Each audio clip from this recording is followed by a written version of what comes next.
Polisi membuat pria itu bersandar di meja, lalu ia menggeledah tubuh pria itu. Setelah mengetahui bahwa Logan selama ini adalah seorang marinir, ia bukan hanya tidak menghentikan perilakunya, tapi malah mulai mengejek Logan terus-menerus. Baru setelah polisi itu pergi, Logan mengetahui bahwa ia adalah mantan suami Beth.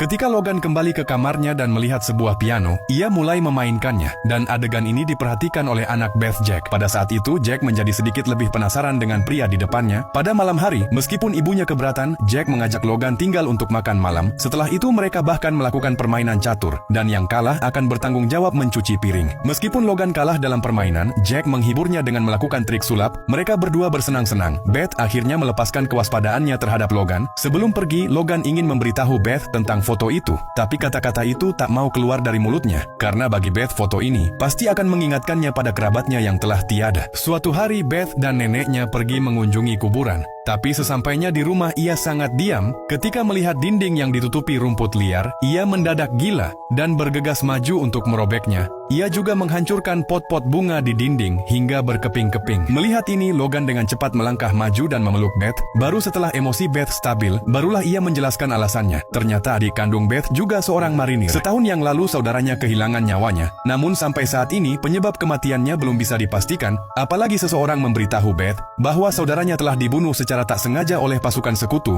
Ia bisa menerima bahwa kakaknya mati untuk negaranya. Namun ia tak percaya bahwa kematiannya tak berarti. Sejak hari itu Logan sedikit demi sedikit memasuki hati Beth. Mereka memandikan anjing-anjing itu bersama-sama dan bermain-main di kebun.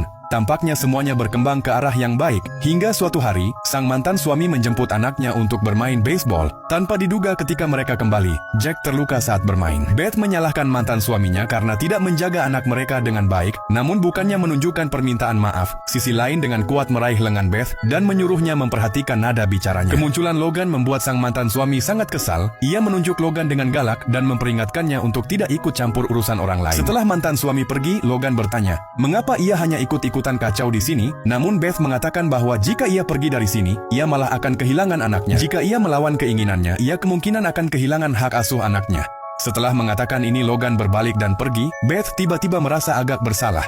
Ia segera berlari keluar dan meneriaki Logan dan mengajaknya untuk minum. Mereka berdua pergi ke sebuah bar dan mengobrol seru. Sepertinya ada topik tak berujung di antara mereka. Tepat ketika keduanya hendak membawa hubungan mereka ke tingkat berikutnya, sebuah mobil polisi tiba-tiba muncul di belakang mereka. Tampak jelas bahwa semua ini diatur oleh sang mantan suami. Kencan pertama mereka berakhir dengan begitu tergesa-gesa.